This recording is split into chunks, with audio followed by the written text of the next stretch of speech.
प्रणम्य परमात्मानं सिद्धं त्रैलोक्यवन्दितम् स्वाभाविक चिदानन्द स्वरूपं निर्मलाभ्ययम् शुद्ध जीवादिद्रव्याणां देशिकं च जिनेश्वरम् द्रव्यसंग्रह सूत्राणां वृत्तिं वक्षे समासतः जीवमजीवमदवम् जिणवरवसहेण जीर्णनेत्रेष्ठम् देवेन्द्रविन्दवन्दम् वन्दे तं सर्वदा शिरसा कहे जीव अजीव जिनवर वृषभनि लोक में वे वंद्य सुरपति वृंद से वंदन करूं कर जोड़।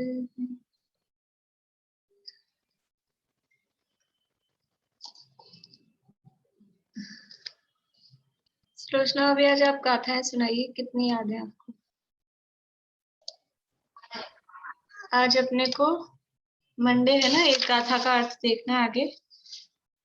47 नंबर की गाथा का अर्थ देखना है।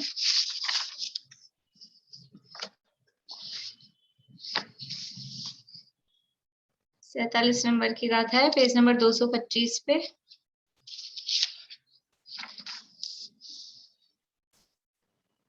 मैं बुलवा रही हूँ गाथा। सोचना अभी आप बोलिएगा पीछे। दुविहंपि मोक्ष हेयं दुविहंपि मोक्ष हेयं जाने पाउणदिजं मुनिनियमा जाने पाउणदिजं मुनिनियमा तमापयत् चित्ता जूयं झाणं समाभसः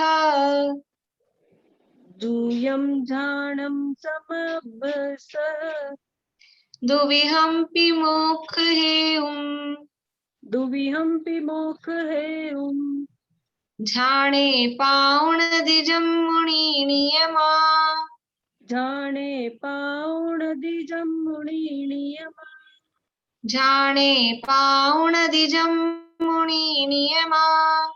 झाणे पाउणदिजं मुनिनियमा।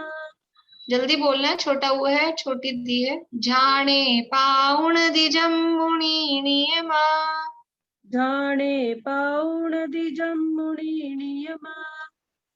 तमापयत् चित्ता जूयं झाणं समाभसः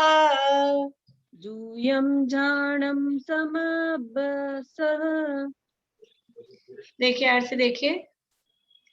दुविहम पी, नीचे संस्कृत का अर्थ देखेंगे। द्विविधम अपि।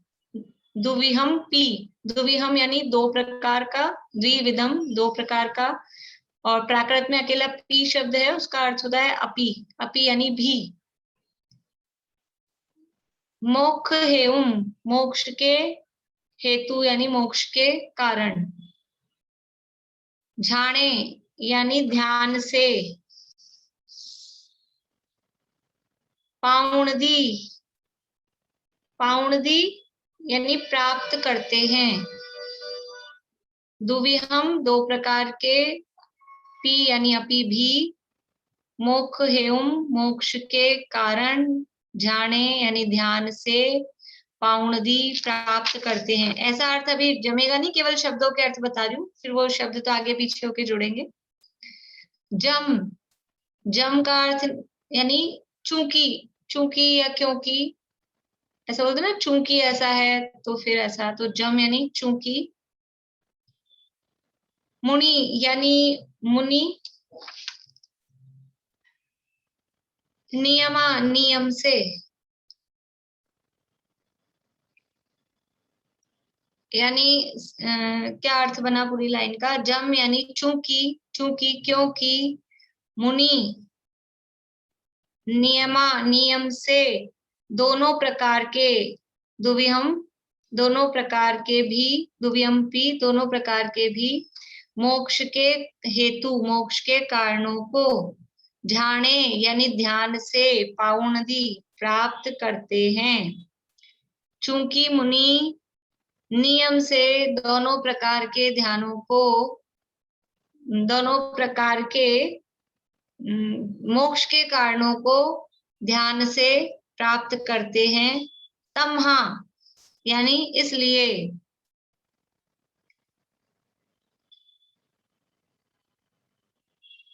प्रयत्न चित्ता यानी प्रयत्न चित्त होकर,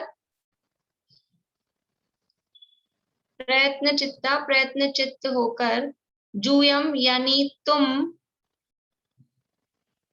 ध्यानम यानी ध्यान, ध्यान का, समअभ्यसः सम अभ्यस यानी अच्छी तरह से, भले प्रकार से अभ्यास करो। समअभ्यसः, अभ्यसः यानी अभ्यास, और सम यानी अच्छी तरह से, समअभ्यसः अच्छी तरह से अभ्यास करो। ऊपर की लाइन का अर्थ हो गया, फिर नीचे की लाइन को जोड़ेंगे। इसलिए तुम भी प्रयत्न चित्त होकर, प्रयत्न चित्त का मतलब क्या है? प्रयत्न पूर्वक कहें या एकाग्र चित्त होकर, चित्त में पुरुषार्थ पूर्वक प्रयत्न चित्त होकर, उसका अर्थ प्रयत्नशील भी ले सकते हैं, पुरुषार्थ पूर्वक भी ले सकते हैं, या सबसे बढ़िया एकाग्र चित्त होकर, ये अर्थ भी उसका ले सकते हैं। इसलिए तुम प्रयत्न चित्त होकर ध्यानम यानी ध्यान का, समअभ्यसः अच्छी तरह से अभ्यास करो। फिर से पूरा अर्थ क्या बना? जम चूंकि मुनि नियमा, चूंकि मुनि नियम से, दुविहमपि मोक्ष हेउम झाणे पाउणदी दोनों प्रकार के भी मोक्ष के जो हेतु हैं उनको ध्यान से प्राप्त करते हैं। ध्यान से मतलब ध्यान के द्वारा, ध्यान से का अर्थ ध्यान के द्वारा प्राप्त करते हैं। इसलिए तमहा जूयम तुम प्रयत्न चित्ता ध्यानम समभ्यसः, इसलिए तुम प्रयत्न चित्त होकर, एकाग्र चित्त होकर ध्यानम ध्यान का समभ्यसः अभ्यास करो। गाथार्थ देखिए नीचे। ध्यान करने से मुनि नियम से निश्चय और व्यवहार रूप मोक्ष मार्ग को प्राप्त करते हैं। दुविहमपि मोक्ष हेउम, दो प्रकार के मोक्ष मार्ग, शुरू में जो पहली गाथा थी ना 39 वाली, उसमें बताया था। क्योंकि ये अधिकार कौन सा है? अभी तीसरा अधिकार है ना, तीसरा अधिकार मोक्ष मार्ग का अधिकार है। तो ये पहली ही बात इसमें बताया था, संबंधन नाणम चरणम मोक्षस्य कारणम जाने व्यवहारान निश्चय दो। ये व्यवहार से और निश्चय से दो प्रकार का मोक्ष मार्ग है, और दोनों ही प्रकार के जो मोक्ष के मार्ग या दोनों मोक्ष के हेतु हैं। मोक्ष का हेतु का मतलब क्या? मोक्ष का हेतु का मतलब मोक्ष मार्ग, जो मोक्ष मार्ग है वो मोक्ष का हेतु है, मोक्ष का कारण है। मोक्ष का कारण कहो या मोक्ष का मार्ग कहो, मोक्ष मार्ग मोक्ष है क्या? मार्ग मोक्ष, मार्ग मंजिल होता है क्या? तो मार्ग है, तो मार्ग उस मंजिल का कारण होता है। तो जो मोक्ष मार्ग है वही मोक्ष का हेतु है, मोक्ष का कारण है। तो दुविहमपि मोक्ष हेउ, दोनों प्रकार के जो मोक्ष के कारण हैं उनको चूंकि मुनि नियम से ध्यान से प्राप्त करते हैं, इसलिए तुम भी प्रयत्न चित्त होकर ध्यान का अच्छी तरह अभ्यास करो। ये हमको समझ लीजिए उपदेश दिया है, प्रेरणा दी है कि यदि मोक्ष मार्ग प्राप्त करना चाहते हो, मोक्ष प्राप्त करना चाहते हो, तो प्रयत्न चित्त होकर, एकाग्र चित्त होकर, विशेष पुरुषार्थ से, ऐसे नहीं अपने आप ही हो जाए। आगे अभी ध्यान के संबंध में भी गाथा आने वाली है। इस तरह से ये अर्थ हो गया। किसी को कुछ दिक्कत है शब्दार्थ समझ में आ गए? फिर से मैं गाथा बोलती हूँ। पूर्णिमा आंटी आप बोलिएगा पीछे। दुविहंपि मोक्षहेयं, अनम्यूट करिए। दुविहंपि मोक्षहेयं, जाने पाउणदिजं मुनि नियमा, जाने पाउनिदिजं मुनिनियमा, सम्मापयत् चित्ता, सम्मापयत् चित्ता, जूयं जानं समभसः। यूयं जानं समाभसः। दुविहंपि मोक्षहेयं, जाने पाउणदिजं मुनि नियमा, तम्हापयत् चित्ता, जूयं जानं समभसः। दुविहंपि मोक्षहेयं, जाने पाउनिदिजं मुनिनियमा, सम्मापयत् चित्ता, यूयं जानं समाभसः। बढ़िया। पाठ अपन कल करेंगे। अभी अब अपनी 35वीं गाथा चल रही है, उस 35वीं गाथा के पाठ पहले कर लेते हैं एक बार। वद समिधि बुद्धिरूपम्,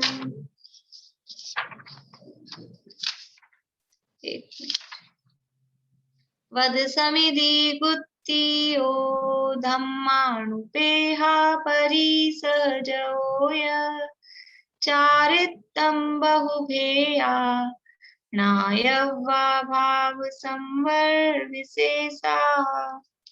व्रत समिति, गुप्ति, धर्म, अनुप्रेक्षा, परिचय और अनेक प्रकार का चारित्र, इन सबको भाव संवर के भेद जानना। इसके अंतर्गत अपनी चर्चा अनुप्रेक्षा के संबंध में लोकानुप्रेक्षा की चर्चा अपनी चल रही है। और यहाँ बृहद द्रव्य संग्रह के आधार पे ही यहाँ जो ब्रह्मदेव सूरी ने विशेष वर्णन इसका किया है, उसी आधार पे मुख्य रूप से हम चल रहे हैं। तो यहाँ कल पिछली क्लास में अपनी चर्चा हुई थी कि नदियां किस तरह से, जो 14 नदियां हैं वो चर्चा यहाँ चल रही है। 14 नदियां किस तरह से निकलती हैं, तो गंगा, सिंधु और रोहितास्या, ये 3 नदियां निकलती हैं पद्म सरोवर से।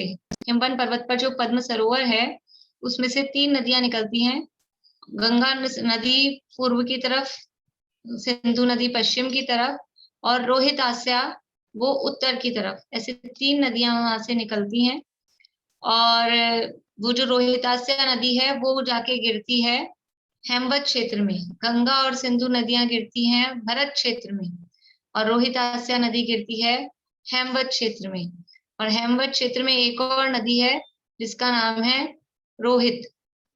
तो वो रोहित नदी कहाँ से निकलती है, वो महापद्म सरोवर के दक्षिण से निकलती है और वो गिरती है क्षेत्र में। और फिर क्षेत्र के बीचों बीच एक नाभिगिरी नाम का पर्वत होता है। नाभिगिरी तो नाम नहीं, नाभिगिरी तो उस पर्वत को कहते हैं, नाम सबके अलग अलग हैं पर्वतों के। तो वो जो नाभिगिरी पर्वत होता है, उस नाभिगिरी पर्वत को आधा योजन दूर से छोड़कर उसके आधी प्रदक्षिणा करके और फिर ये पूर्वी समुद्र में जाकर मिलती है। देखिए ये चित्र में ये महाहिमवन पर्वत है और इसपे महापद्म सरोवर है और इसकी दक्षिण दिशा से ये नदी नीचे गिरती है। और ये है पर्वत नाभिगिरी। नाभिगिरी का मतलब भी पर्वत है और इसका नाम है शब्दवान।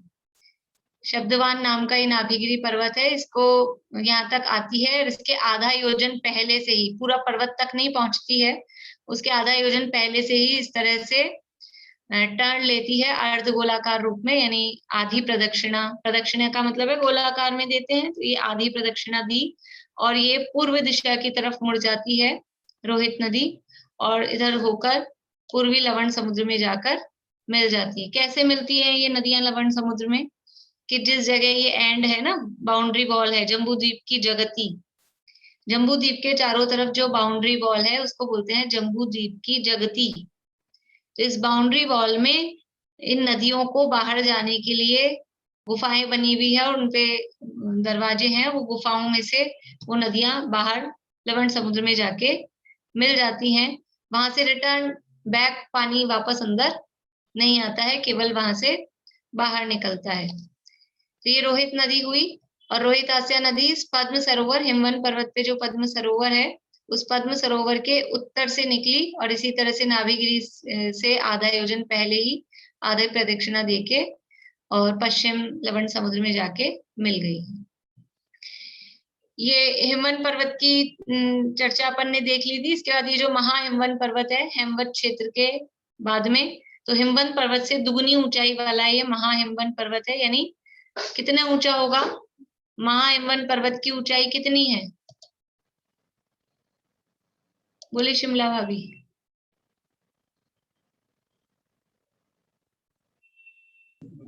2000 योजन की। 2000 योजन। तो रेखा भाभी।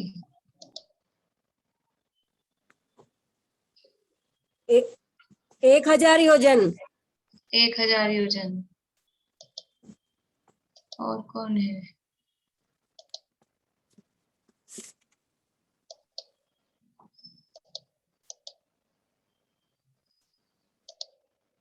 बोली मनोरमा आंटी। 200 योजन। 200 योजन। ज्योति जी। हाँ 200 योजन होगा। हाँ, बढ़िया। 200 योजन। 100 योजन का हिमवन पर्वत है और 200 योजन महाहिमवन। 1000 नहीं, 1000 तो बहुत ज्यादा हो जाएगा। 100 योजन ऊंचा हिमवन पर्वत है, उससे दुगनी ऊंचाई महाहिमवन पर्वत की 200 योजन की है। देखिए अब अपने यहाँ से पढ़ते हैं अपन द्रव्य संग्रह से। मेरे ख्याल से अब ये रीडिंग करने जैसा है। आगे तिंगिच सरोवर से देख लेते हैं पहले यहाँ चित्र में। ये तिंगिच सरोवर है निषद पर्वत पे। निषद पर्वत की ऊंचाई कितनी होगी? महाहिमवन की 200 है तो निषद की 400 योजन। 400 योजन की ऊंचाई है और विस्तार तो सबका क्षेत्रों के आधार पे भी दुगना दुगना। मतलब क्षेत्र 526 है तो हिमवन पर्वत 1052 का विस्तार जमीन पे फैला, नीचे भी और ऊपर भी, वो फिर क्षेत्र का आ जाएगा 1052 है तो ये लगभग 2100 लगभग का ये हो जाएगा। फिर ये 4200 लगभग का महाहिमवन का विस्तार, तो वो विस्तार अलग चलेगा। ये 100 200 400 ये तो ऊंचाई है पर्वतों की। हिमवन पर्वत 100 योजन ऊंचा, महाहिमवन पर्वत 200 योजन ऊंचा और निषद पर्वत 400 योजन ऊंचा। इस पर ये तिगिच्छ नाम का सरोवर है। ये सरोवर की लंबाई चौड़ाई, इस सरोवर की लंबाई चौड़ाई कितनी होगी तिगिच्छ की? बोले पूर्णिमा आंटी। नहीं, डबल डबल करते जाओ, डबल डबल करते आ जाएगा। हाँ डबल डबल तो करते जाएंगे। सुलोचना भाभी बोलिए। 2000 योजन की तो लंबाई हो जाएगी और 1000 योजन की चौड़ाई और 20 योजन गहरा। तिगिच्छ सरोवर, तिगिच्छ। हाँ जी, पद्म महापद्म तिंगिच। अच्छा, उससे और भी दुगना हो जाएगा तो 4000 योजन की लंबाई हो जाएगी और 2000 योजन की चौड़ाई हो जाएगी। हाँ 4000 योजन की लंबाई ये, और ये चौड़ाई 2000 योजन और गहराई 40 योजन। 40 योजन। 10 20 और 40 ऐसा 40 योजन की ये गहराई। इतना बड़ा ये तिगिच्छ सरोवर है। अब थोड़ा सा यानी अभी तो चल रहा है ना प्रकरण, तो थोड़ा सा माइंड में फिर यद्यपि कोई ऐसा नहीं है लगता है अप्रयोजनभूत, लेकिन अब उपयोग को लगा के रखने के लिए, नींद नहीं आए तो अपने को थोड़ा सा ध्यान रखना चाहिए। ये इतना बड़ा ये तिगिच्छ सरोवर है, इसमें से ये नदी निकली है। कौन सी नदी निकली है? देखिए जो नदियों के नाम है अपने याद किए हैं, तो एक सूत्र अपने इसमें आया था, द्वयोर द्वयोर पूर्वहा पूर्वगाः। दो नदियों के जोड़े हैं, गंगा सिंधु रोहित रोहितास्या हरित हरिकांता। तो जो पहली वाला नाम है, पहली नदी, वो जाती है पूर्व की तरफ, और जो दूसरी वाली नदी है बाद वाला नाम है वो जाएगा पश्चिम की तरफ। तो अब नाम पहले आ रहा है जैसे रोहित, तो रोहित अपने को लगता है कि पद्म सरोवर से 3 नदियां निकल रही हैं, गंगा सिंधु और रोहित को निकाल दो तो रोहित नहीं निकलेगी, क्योंकि रोहित को पूर्व में जाना है, और जो नदियां पूर्व में जा रही हैं वो उत्तर से आ रही हैं। थोड़ा सा अपन दिमाग मतलब इतना सा ध्यान रखेंगे तो फिर कुछ भी नहीं, अपने हाथ से सारा नक्शा अपने को समझ में आ जाएगा। जो नदियां पूर्व की तरफ जाएंगी वो उत्तर से आएंगी, उत्तर से आएंगी तो फिर कहाँ से आएंगी, अगले वाले यानी पर्वत से, सरोवर से आएंगी। इसलिए जो पहले वाला नाम है वो आगे वाले सरोवर से या पर्वत से आ रहा है, जा रही है वो पूर्व की तरफ, लेकिन वो आएगी आगे वाले सरोवर से। तो यहाँ पर भी हरित और हरि का अंतर है। तो महापद्म सरोवर से हरित नहीं निकल रही है, तिगिच्छ सरोवर से हरित नदी निकली उसके दक्षिण से, और इसी तरह से नाभिगिरी जो पर्वत है यहाँ पर, उसके आधा योजन पहले से आधी प्रदक्षिणा देके और पूर्वी लवण समुद्र में जाके मिल गई है।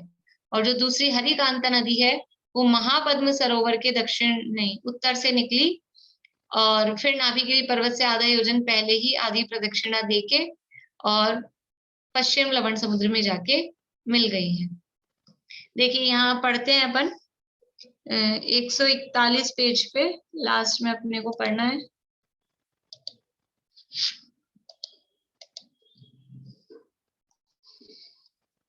रोहितास्या तक का हो गया था। निषद पर्वत पर बीच में है, 141 पेज पे बीच में, निषद पर्वत पर स्थित तिगिच्छ नामक रिध में से, रिध यानी सरोवर, दक्षिण की ओर आकर नाभिगिरी पर्वत से आधा योजन दूर रहकर उसी की आधी प्रदक्षिणा करके हरित नामक नदी पूर्व समुद्र में गई है।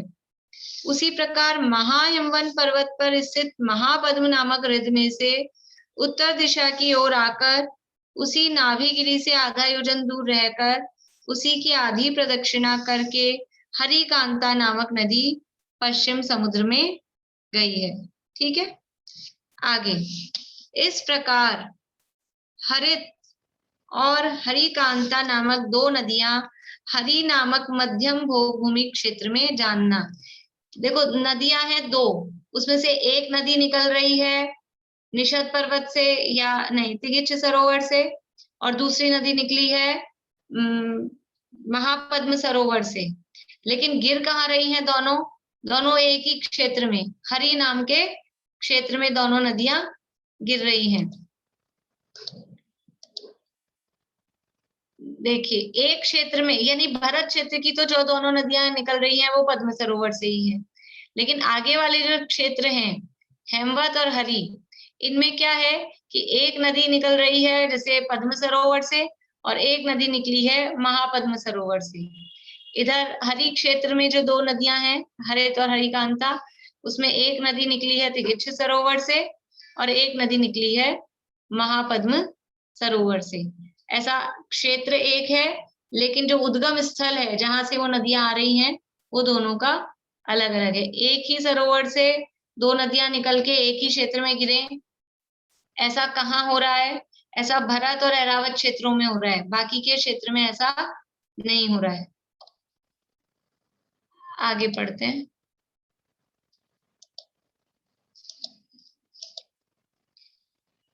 नील पर्वत स्थित, देखिए नीचे से तीसरी लाइन है, नील पर्वत स्थित केसरी नामक सरोवर में से दक्षिण की ओर आकर उत्तर कुरु नामक उत्कृष्ट भोग भूमि के क्षेत्र के मध्य में जाकर मेरु के पास गजदंत पर्वत को भेद कर मेरु की प्रदक्षिणा से आधा योजन दूर रहकर पूर्व भद्रसाल वन और पूर्व विदेह के मध्य में होकर सीता नामक नदी पूर्व समुद्र में गई है। देखिए यहाँ से इसी में चित्र ही खोल के रखती हूँ मैं। अब है ये नील नामक पर्वत। नील पर्वत कहाँ है? ये विदेह क्षेत्र के उत्तर में ये नील पर्वत है। इस नील पर्वत पर है केसरी नाम का सरोवर। केसरी नामक सरोवर में दक्षिण की ओर आई, ये दक्षिण की ओर आकर उत्तर कुरु नामक ये भोग भूमि है, यानी कि एक आधे लाइन में इन्होंने बता दिया कि ये नील पर्वत है, इस नील पर्वत पर केसरी सरोवर है और इस नील पर्वत के दक्षिण की तरफ ये उत्तर कुरु और देवकुरु नाम की भोग भूमियां हैं। ये इतनी सारी बातें इस लाइन में आ गई है। ये क्या है उत्तर कुरु और देवकुरु? ये भोग भूमियां हैं, उत्तम भोग भूमियां हैं। ये बीच में जो पूरा एरिया अपन ने देखा था विधेयक क्षेत्र का 7 क्षेत्रों में से, इस विधेयक क्षेत्र के बीच में ये इतना इतना जो अर्ध चंद्राकार जो एरिया दिखाई दे रहा है, ये भोग भूमियों का है। ये विधेयक क्षेत्र का एरिया नहीं है, ये भोग भूमियों का एरिया है। बीचों बीच सुमेरु पर्वत है और सुमेरु पर्वत से जुड़े हुए ही ये 4 गजदंत पर्वत हैं। यहाँ तो एक ही लाइन दिख रही है, लेकिन वास्तव में ये अलग अलग हैं। ये पर्वत अलग है, ये पर्वत अलग है, ये अलग है और ये अलग है। ये हाथी दांत के आकार के 4 पर्वत हैं, इन्हें गजदंत पर्वत कहते हैं।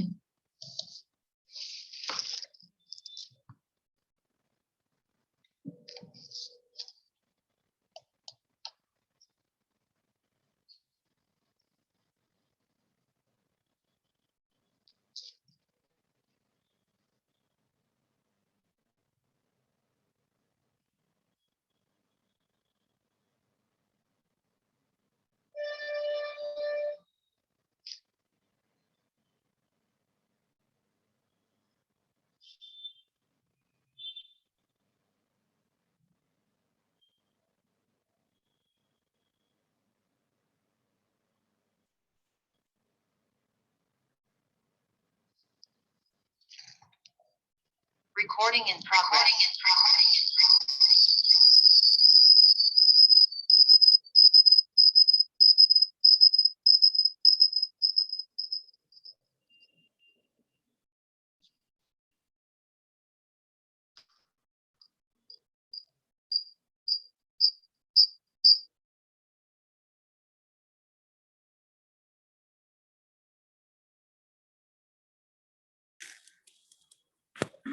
आवाज आ रही है?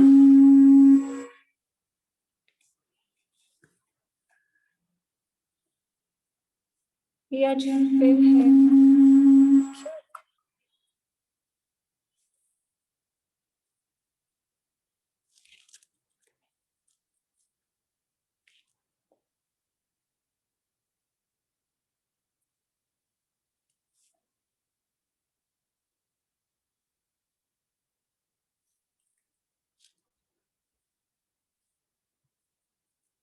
एक मिनट रुकिएगा।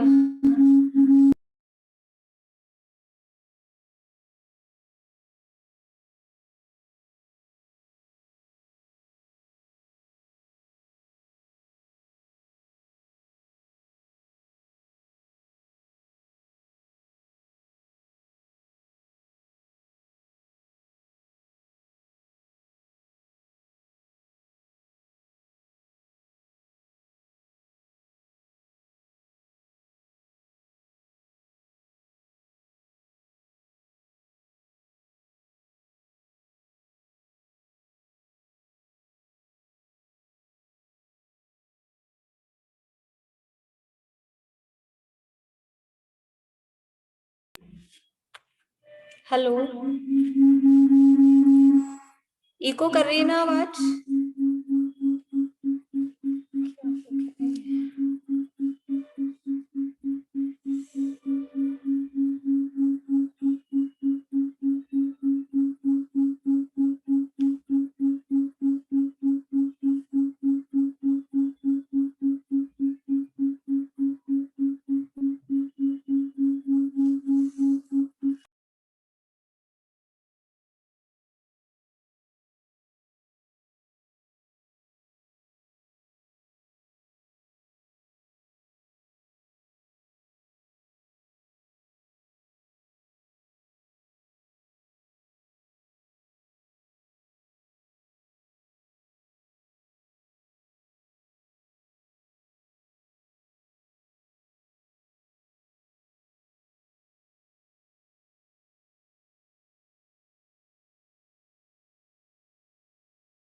हेलो, अभी भी इको कर रही है?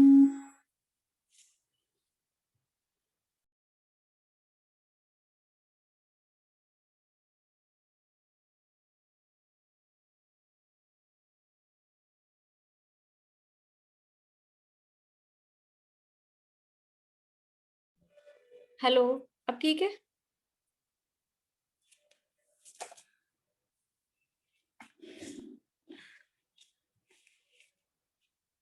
देखिए, तो ये नील पर्वत पर केसरी नामक सरोवर था, उसके दक्षिण में आकर उत्तर कुरु नामक जो भोगभूमि है, उस भोगभूमि के बीचों बीच सुमेरु पर्वत है। अभी बोर्ड पे देख लेते हैं अपन।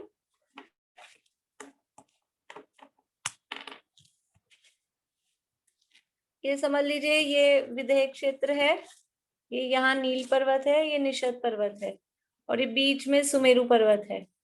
तो ये सुमेरु पर्वत के इस तरह से ये गजदंत पर्वत है।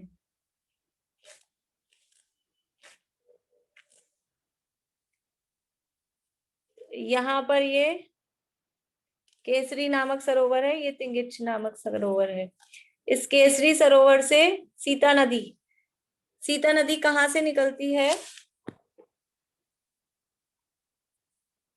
केसरी सरोवर के उत्तर से नहीं, दक्षिण से निकली और इस तरह से चली सीधी, और सुमेरु पर्वत को, वही सुमेरु पर्वत है बीच में, सुमेरु पर्वत के आधा योजन पहले ही टर्न ले लिया, आधी इसकी प्रदक्षिणा दी। थोड़ा बड़ा बना देती हूँ इस तरह से।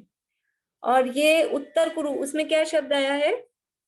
उत्तर कुरु नामक उत्कृष्ट भूभूमि के क्षेत्र के मध्य में जाकर, ये जो बीच में आई ना, ये जो जगह है, ये उत्तर कुरु भूमि है, इसके बीच में से आई और फिर यहाँ सुमेरु पर्वत से आधा योजन पहले ही आधी प्रदक्षिणा देकर गजदंत पर्वत को भेद कर, ये गजदंत पर्वत को भेद कर मतलब गजदंत पर्वत के नीचे गुफा होती है, उसमें से ये गजदंत पर्वत आ रहा था बीच में, तो ऐसा नहीं हुआ कि रुक गई है, गजदंत पर्वत के अंदर से उसको भेद कर मेरु की प्रदक्षिणा से आधा योजन दूर रहकर, ये मेरु की प्रदक्षिणा दी और आधा योजन दूर रहकर ही पूर्व भद्रसाल वन और पूर्व विदेह के मध्य में होकर, अब ये जो एरिया बचा हुआ है ना, ये खाली एरिया, ये है भद्रसाल वन, ये तो उत्तर कुरु है, ये नीचे वाला देव कुरु है, और ये जो बीच में एरिया बच गया है, ये थोड़ा ऐसा बनेगा बराबर पूरा।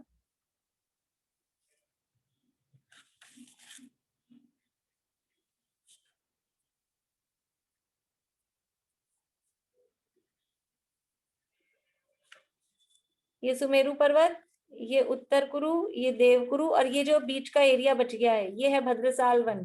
तो इधर वाला पूर्वी भद्रसाल वन, और ये इधर का ये जो एरिया दिख रहा है खाली व्हाइट, ये जो बीच का एरिया रह गया है, ये है पश्चिमी भद्रसाल वन। तो ये कहाँ कहाँ पहुंची है सीता नदी? उत्तर कुरु में भी, फिर ये पूर्वी भद्रसाल वन में भी, और इसके बाद में ये जो एरिया है, ये वाला एरिया, ये है विदेह क्षेत्र, पूर्वी विदेह क्षेत्र। पूर्वी विदेह क्षेत्र में होती हुई बाहर लवण समुद्र में जाकर मिल गई है। ठीक है, आगे उसी प्रकार निषद पर्वत पर, आप लोग देखिए बुक में 142 पेज पे है, उसी प्रकार निषद पर्वत पर स्थित तिगिच्छ नामक सरोवर में से उत्तर की ओर आकर देवकुरु नामक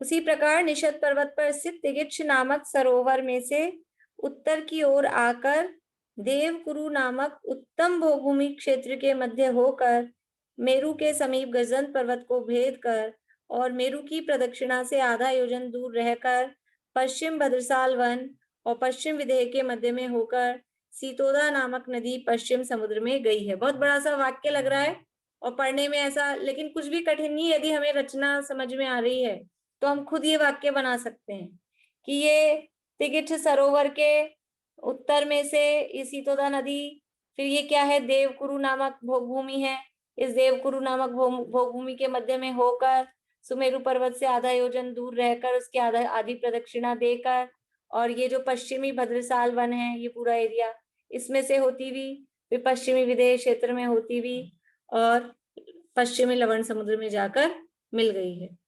ठीक है ना, ये मतलब ये अपने को ये रचना पता है तो ये लैंग्वेज हम खुद भी बना सकते हैं, कुछ ऐसा कठिन मेरे हिसाब से इसमें नहीं है। आगे उसी प्रकार सीता और सीतोदा नामक दो नदियां विदेह नामक कर्म भूमि के क्षेत्र में जानना। अब क्षेत्रों में देख रहे हैं अपन, तो भरत क्षेत्र में गंगा सिंधु थी, हेमवत में रोहित रोहितास्या, फिर हरि में हरित हरिकांता, अब विदेह क्षेत्र में सीता और सीतोदा। तो ये विदेह क्षेत्र है, ये इधर और इधर। इस विदेह क्षेत्र में नदियां कौन सी आई, तो ये सीता नदी और ये सीतोदा नदी। अभी ये पूछा जाए सीता नदी का उद्गम स्थल, यानी सीता नदी कहाँ से निकलती है, तो क्या होगा कि नील पर्वत पर स्थित केसरी नामक सरोवर से, और उसके भी दक्षिण से, केसरी नामक सरोवर के दक्षिण से।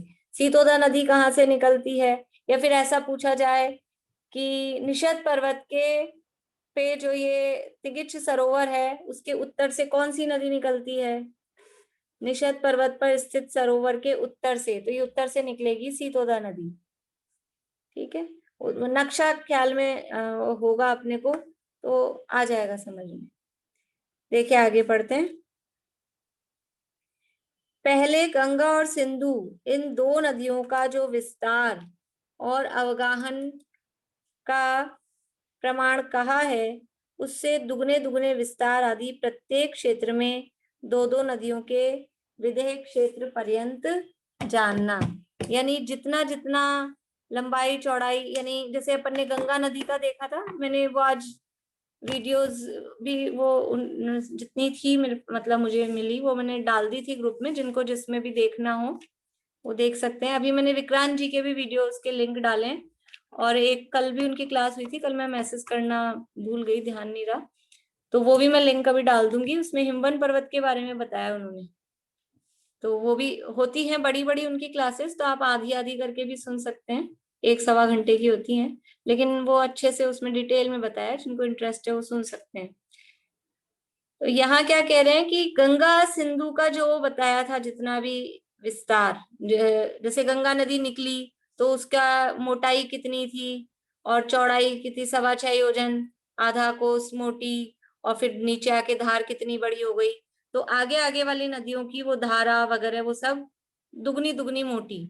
उनकी सहायक नदियां हैं, तो सहायक नदियों का विस्तार बताया था, कितनी कितनी सहायक नदियां हैं। तो गंगा और सिंधु की अभी आगे आ रहा है इसमें 14,000 सहायक नदियां हैं। तो रोहित रोहितास्या की उसकी डबल 28,000, ऐसे आगे आगे ये डबल डबल इसमें समझते जाना है। देखिए यहाँ पढ़ते हैं। गंगा नदी 14,000 परिवार नदियों सहित है, सिंधु भी इतनी ही नदियों सहित है। उससे दुगनी संख्या के परिवार वाली रोहित और रोहितास्या ये दो नदियां हैं, यानी गंगा की 14,000, सिंधु की 14,000, रोहित की 28,000, रोहितास्या की भी 28,000, ऐसे दुगने दुगना। अब हरित और हरिकांता का इनसे भी दुगना, यानी हरित की हो गई 56,000, 28 का दुगना 56,000, और हरित हरिकांता की भी 56,000। इससे दुगना विस्तार सीता और सीतोदा का है। 56 का दुगना कितना होगा, 1,12,000। इतनी सीता की 1,12,000, सीतोदा की भी 1,12,000। इतनी क्या है ये सहायक नदियां। पिछली बार आपको ध्यान हो, हमने तीसरा अध्याय पढ़ा था अभी तत्वार सूत्र में, जो हमने जम्बू द्वीप में टोटल कितनी नदियां हैं, तो नदियों की संख्या भी देखी थी, पर्वतों की संख्या देखी थी कि कितने पर्वत हैं, कितनी नदियां हैं।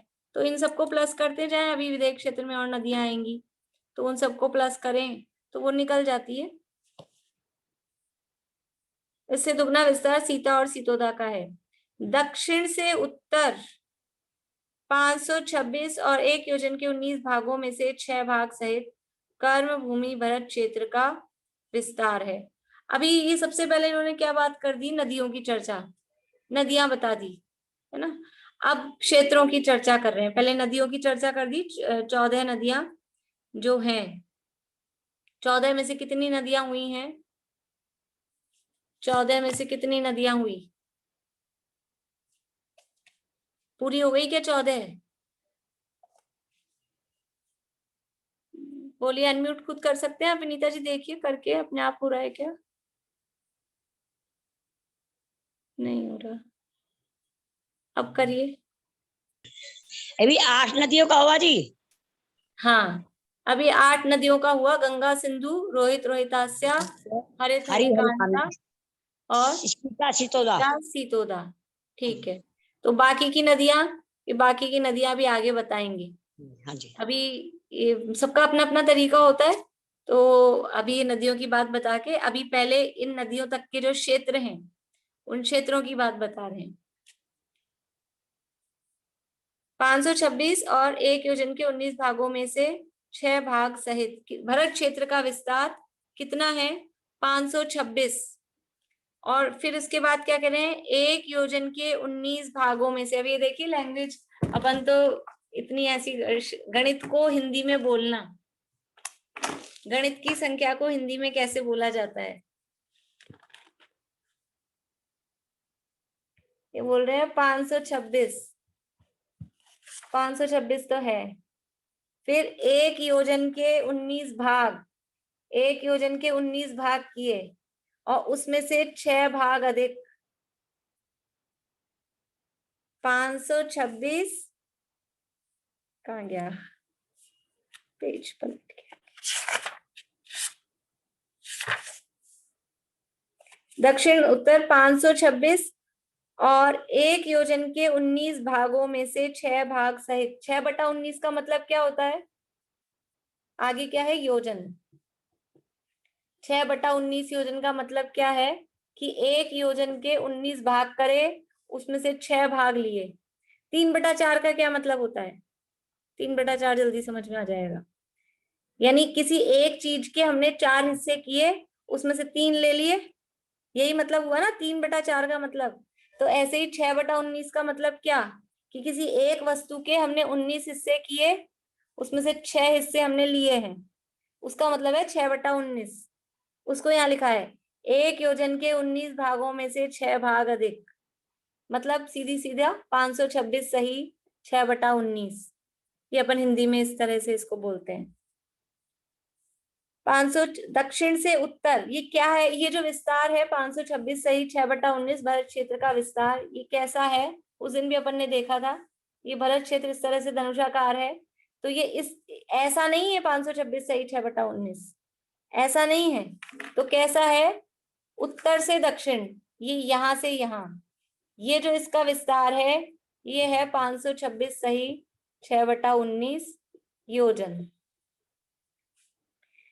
दक्षिण से उत्तर 526 और 1 योजन के 19 भागों में से 6 भाग सहित कर्म भूमि भरत क्षेत्र का विस्तार है। ये भरत क्षेत्र का विस्तार, उससे दुगना हिमवत पर्वत का, हिमवत पर्वत से दुगना हेमवत क्षेत्र का, इसी प्रकार दुगना दुगना विस्तार विदेह क्षेत्र पर्यंत जानना।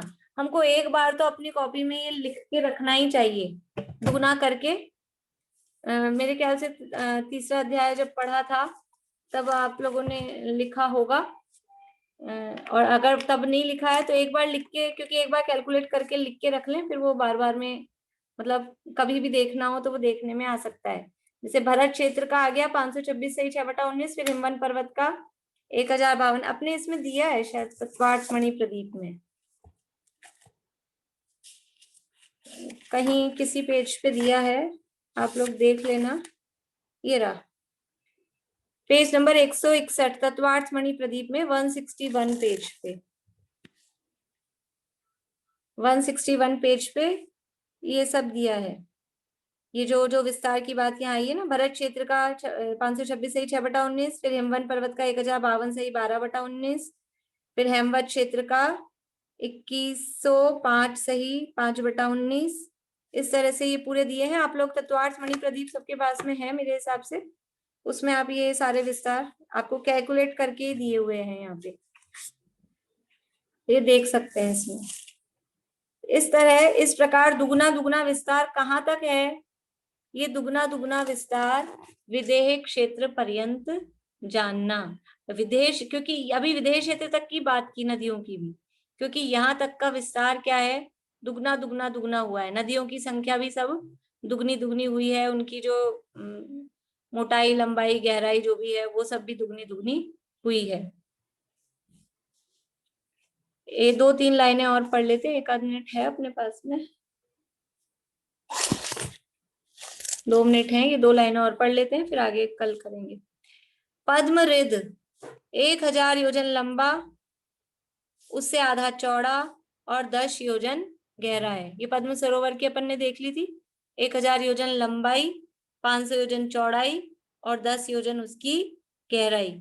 उसमें 1 योजन का कमल है, उससे दुगना महापद्म में और उससे दुगना टिग्गिच्छ सरोवर में है। यानी कि जो महापद्म सरोवर है वो 2000 योजन लंबा, 1000 योजन चौड़ा और 20 योजन गहरा है।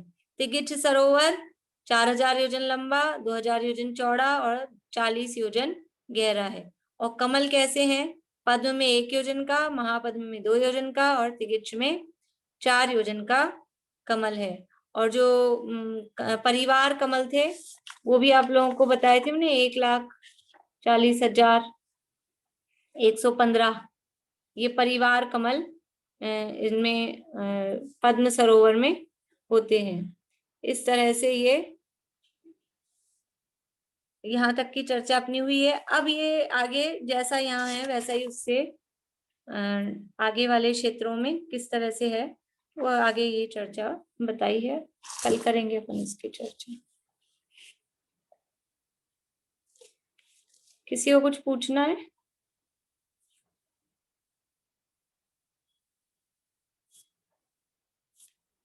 चलिए, जय जिनेन्द्र।